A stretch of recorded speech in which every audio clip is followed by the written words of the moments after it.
Olá, seja bem-vindo a mais uma edição do programa Todas as Palavras. Sonharam construir um mundo melhor e mais justo. Por isso foram presos e torturados. Partilham a paixão pelos livros e também a vida. Luís Sepúlveda, Carmen Yanes, muito obrigada por terem aceitado o nosso convite. Obrigado. A vossa relação vive um segundo fôlego, podemos dizer assim. Conheceram-se nos anos 60? Los años, sí, a finales de los años 60, sí, 62 exactamente. El año 1968, sí. Un año bastante importante para nuestra generación. Era un año en que estaban en lo más alto los grandes sueños, ¿no? Las grandes ideas transformadoras de la sociedad. En el caso de Chile, era un año de una gran efervescencia de los estudiantes, efervescencia política, ¿no? Y el 68 francés duró un mes. El 68 chileno empezó el 67 y terminó un 4 de septiembre de 1970, cuando Salvador Allende ganó las elecciones y se transformó en presidente del Chile. Entonces, fue un 68 muy largo, muy intenso. Muy rico en vida, en amor. Pero hay que reconocer también que nosotros nos conocimos en algo que podría llamarse como un intercambio comercial. Então. Porque yo era amigo de un hermano de Carmen, un pintor, teníamos la misma edad. Y un día le pregunté, oye, ¿tú no tienes hermanas? Y me dijo, sí, tengo 2 hermanas. Y le dije, ¿cómo son tus hermanas? Y me dijo, una es muy bonita. Y le dije, preséntamela. Y me dijo, bueno, dijo, con una condición. Cómprame 2 botellas de buen vino y yo te presento a mi hermana. Y yo le compré 2 botellas de vino. ¿Compró? No un gran vino, es un vino... Lo que decimos nosotros en Chile, peleón. Un vino peleón. Un vino de muy baja calidad. Y él estaba feliz y me llevó a la casa y me presentó a Carmen, ¿no? Y realmente era muy bonita. A mí me gustó mucho desde que la vi, ¿no? Y bueno, y ahí nació un poco empezar a vernos todos los días. Yo la iba a esperar al liceo donde ella estudiaba. ¿Ya escribían na altura? Sí, ella también, yo también. Sí. Yo había empezado muy jovencita, había empezado con... un día me habían regalado en la escuela, por ser buena alumna, me habían regalado la obra completa de Gustavo Adolfo Bécquer. Así comencé yo a leer poesía, a acercarme a la poesía. Y lo que más admiraba realmente era la poesía y los poetas. Y cuando llegó Luisa a mi casa, conocí a um poeta de verdade. O que é curioso é que hoje o público português conhece mais o Luís como um ficcionista, um prosador, não é? Mais ligado à prosa. Sí. A poeta inibiu o poeta Luís Sepúlveda? Sí, Sepúlveda era poeta. Yo creo que siempre he sentido un gran respeto por la poesía, ¿no? Y cuando Carmen empezó a escribir ya de una manera más sistemática, sentí siempre una gran admiración por su poesía, ¿no? Yo me considero todavía un poeta clandestino. Sí. De vez en cuando escribo algún poema que no publico, eso lo muestro solo a los amigos. Lo oculto. Pero la verdad es que ella me inhibe, porque mis poemas son largos. Entonces, y ella con pocas palabras es capaz de decir mucho. Entonces, pero está bien, porque así no... Nos dividimos el trabajo literario. Sí. Exato. Claro. Exato. Entretanto, vieram tempos turbulentos, já depois de Salvador Allende estar no poder. Estavam juntos ainda, nessa altura? Sobretudo quando Luís assume aqui uma responsabilidade. Es que nosotros en un momento tuvimos que separarnos. Tuvimos que separarnos y al separarnos, por supuesto, nos separamos físicamente, pero también después vino el apresamiento de él y nos perdimos de vista. realmente. Completamente. Claro, completamente. Claro. Aliás, a Y Carmen después também foi presa. Yo nunca he dicho que estuve, nunca digo que estuve presa, sino que yo estuve secuestrada. Porque en el lugar donde nosotros íbamos, que se llamaba Villa Grimaldi, era una casa de tortura ilegal, no estaba legalizado, no era la policía, sino que eran los agentes de Pinochet, los torturadores, ¿no?, que estaban allí. Y bueno, sí, fue un momento bastante duro. Muy duro. Bastante duro. Tuvimos una vida compartida de militancia, ¿no? Sí. Muy bonita. También. Desde que éramos novios, luego nos casamos el año 71. Y bueno, yo era miembro de la escolta del presidente Allende. Después me tocó ser representante del Estado de una agroindustria. Y dormíamos muy poco. Realmente es que éramos muy jóvenes.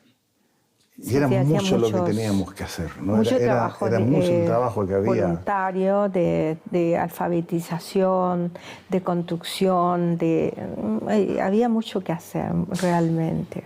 Hoy día cuesta explicar algunas cosas, ¿no? Por ejemplo, el gobierno de los Estados Unidos intervino directamente para el gran boicot a nuestro gobierno de Allende. Y, por ejemplo, pagaba a los transportistas para que no trabajaran, de tal manera que en el país empezaron a faltar las cosas. Claro. No llegaba nada a los supermercados porque los transportistas no trabajaban.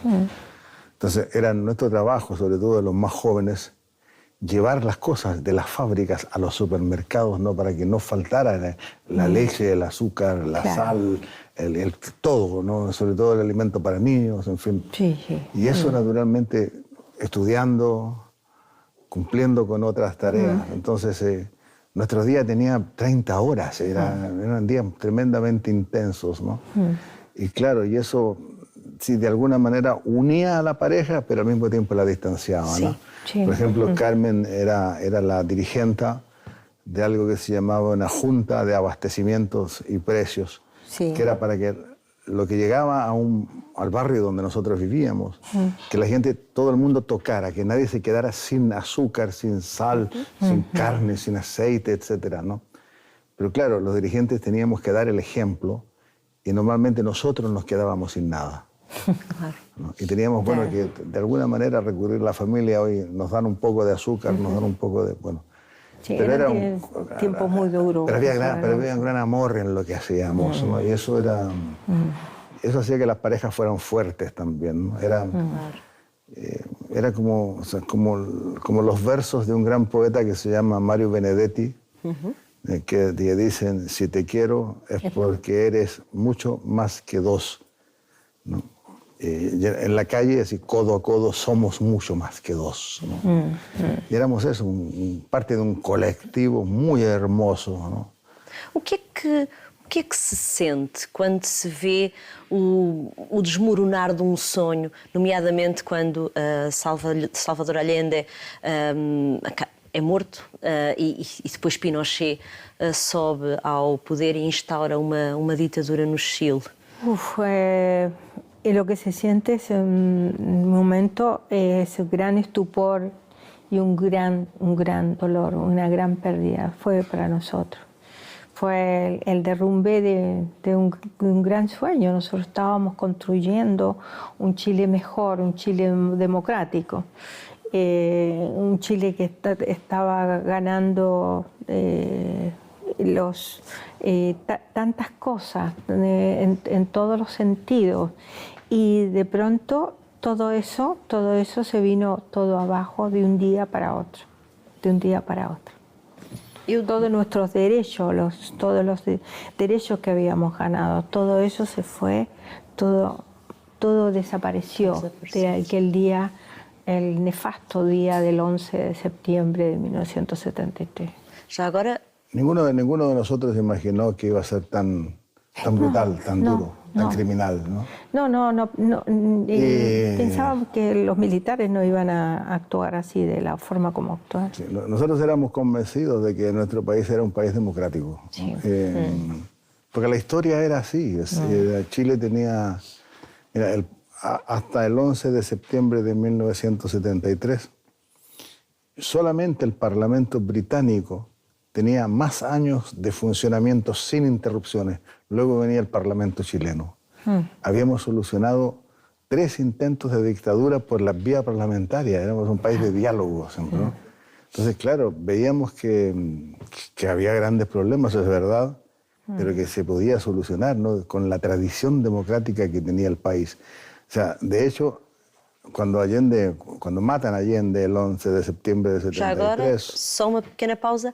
Mataram Salvador Allende. Sim. Durante muito tempo, a tese que vigorava é que ele se teria eventualmente suicidado. Sí, No, se manejó durante mucho tiempo, por respeto a la familia, aceptamos la idea de que se había suicidado, ¿no? Pero luego los informes de forenses ¿no? demostraron claramente, ¿no? que el cuerpo de Allende tenía 4 o 5 disparos en el cuerpo, ¿no? Pero decía, poco antes de su muerte, ¿no? Allende había anunciado que iba a hacer un plebiscito para que el pueblo chileno decidiera si continuábamos o no. Sí. Y con toda seguridad ese plebiscito lo íbamos a ganar. Por eso el golpe vino así tan aceleradamente y fue tan brutal, ¿no? Porque fue la eliminación física de los chilenos, que nos transformamos en enemigos, ¿no? O sea, el ejército hablaba del enemigo, nosotros éramos el enemigo, ¿no? Y no había piedad con el enemigo. Entonces no se respetaban las leyes de la guerra, no se respetaba la Convención de Ginebra, los derechos humanos no existían simplemente.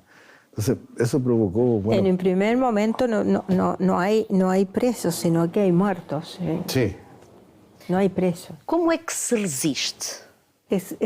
Yo pienso de que cada militante se preparaba cuando vimos que cómo iban cayendo los compañeros, como uno a uno, y como algunos resistían, otros no.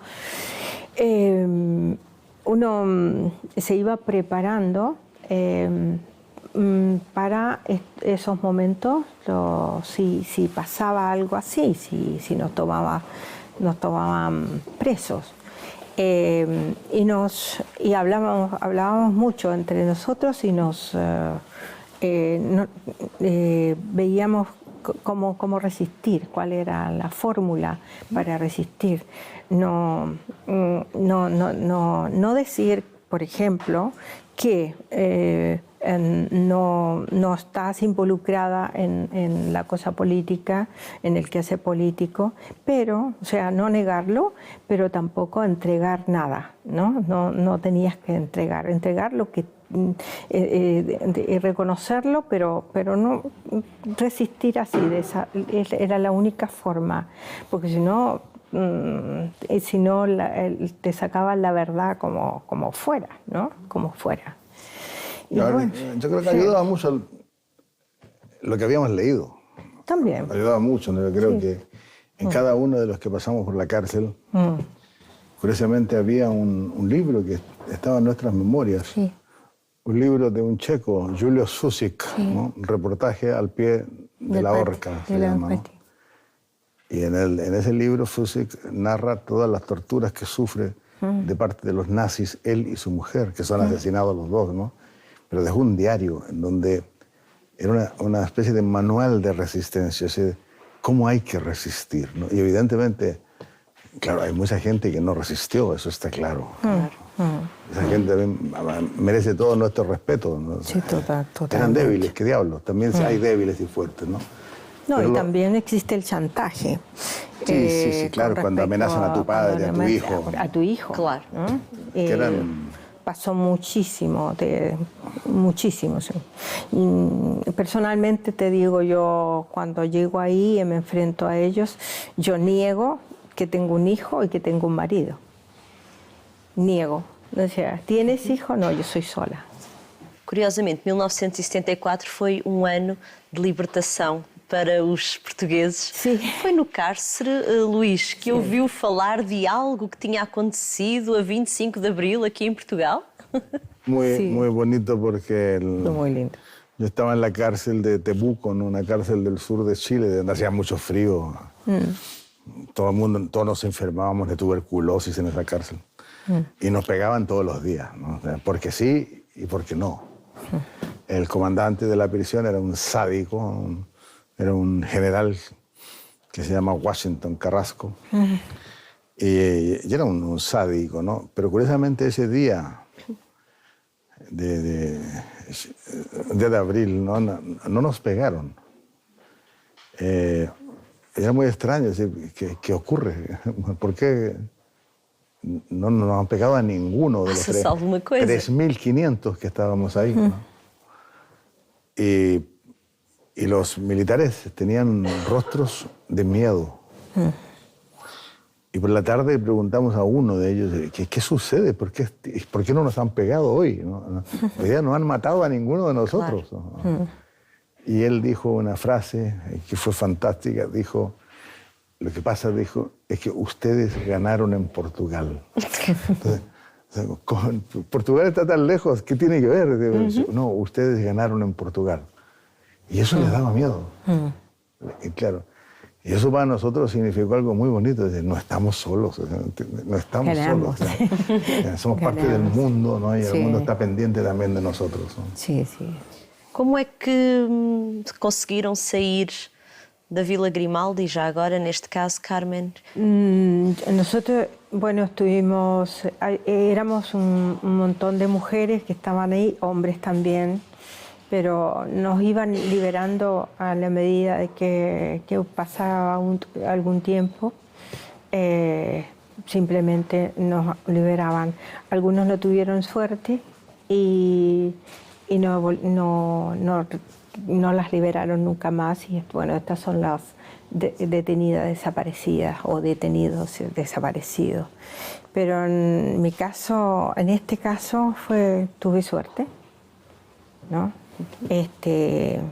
Y me liberan un día cualquiera, si me llaman. Pensé que era otra sección de tortura y me dicen, vamos a dar un paseo. También pensé que un paseo significaba, bueno, aquí me van a matar, pero me metieron en un auto con...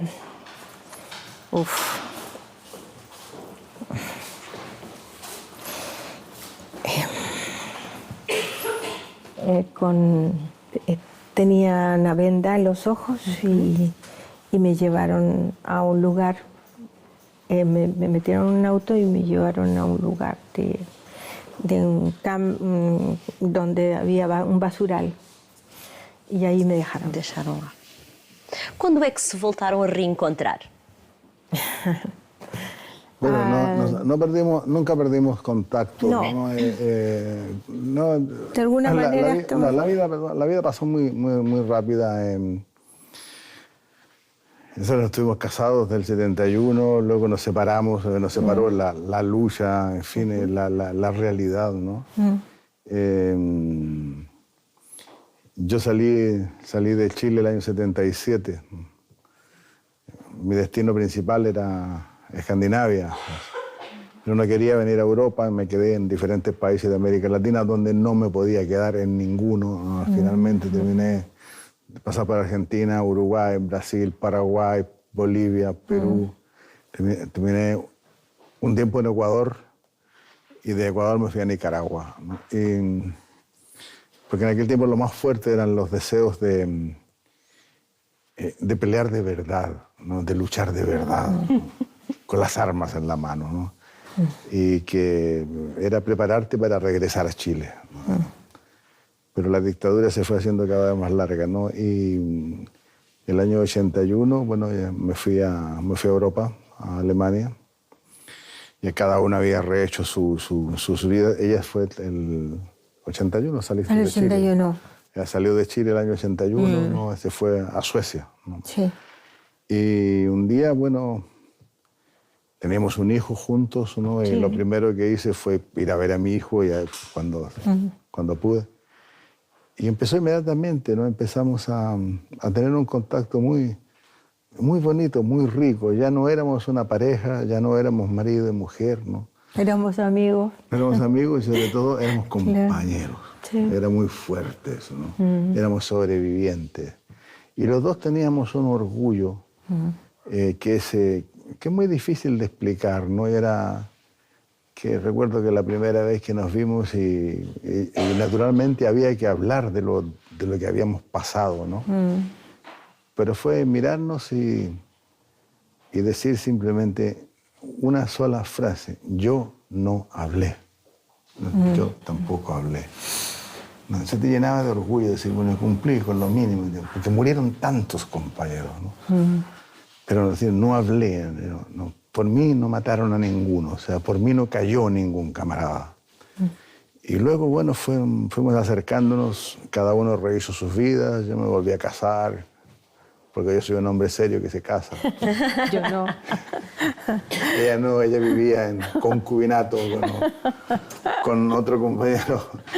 Ella tuvo un hijo, ¿no? Yo tuve Sí. una hija y tres hijos más. Claro. Y que unido al hijo en común sumaban 6, ¿no? 6. Y luego, bueno, la vida continuó, ¿no? Yo me divorcié de la mujer con la que me había casado. Yo estaba... Y ella también, ¿no? También estaba separada. Y de pronto, bueno, fue volver a encontrarnos, volver a hablar y descubrir que de aquel fuego de jóvenes todavía había mucho, había bastante. Habíamos todavía, ¿no? dejado tareas pendientes nosotros. Sí. A escrita também é uma forma de trabalhar, vamos dizer, estes temas pendentes, porque aproveitam, quer um quer outro, muitos episódios que viveram e que sofreram na pele para a vossa escrita, seja a Carmen, por exemplo, neste livro, Sem Regresso, seja o Luís em qualquer um dos seus livros. En todo lo que escribes siempre está tu propia vida, ¿no? Aunque escribas ficción, siempre algo de tu propia vida va a estar ahí presente, ¿no? Y naturalmente Carmen y yo compartimos algo, y es que es la importancia de conservar la memoria, ¿no? Y de traspasar la memoria, ¿no? No con un afán de proselitismo político, tampoco con una idea moralizante, ¿no? Sino simplemente porque conservando la memoria no se vuelven a cometer los mismos errores, ¿no?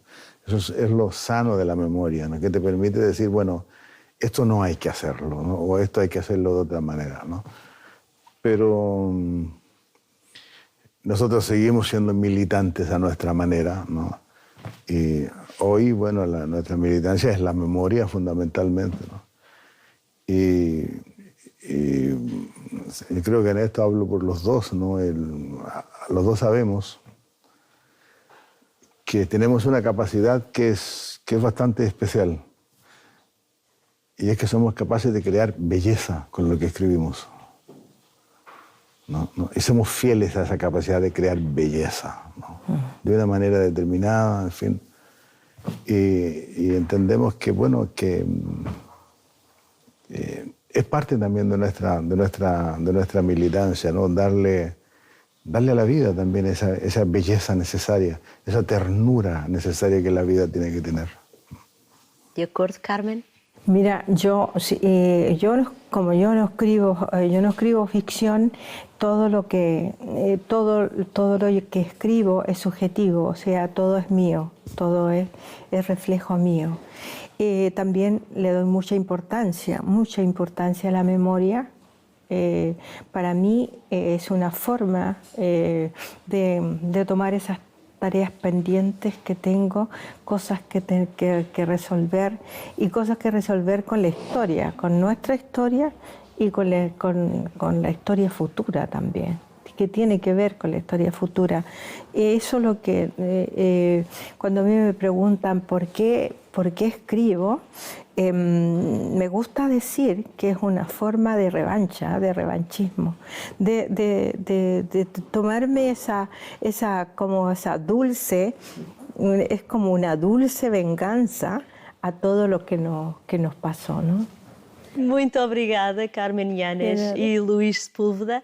Estas foram algumas de todas as palavras. Pode ver e rever estes programas na plataforma RTP Play ou na nossa página no Facebook. Estamos de volta na próxima semana. Boas leituras.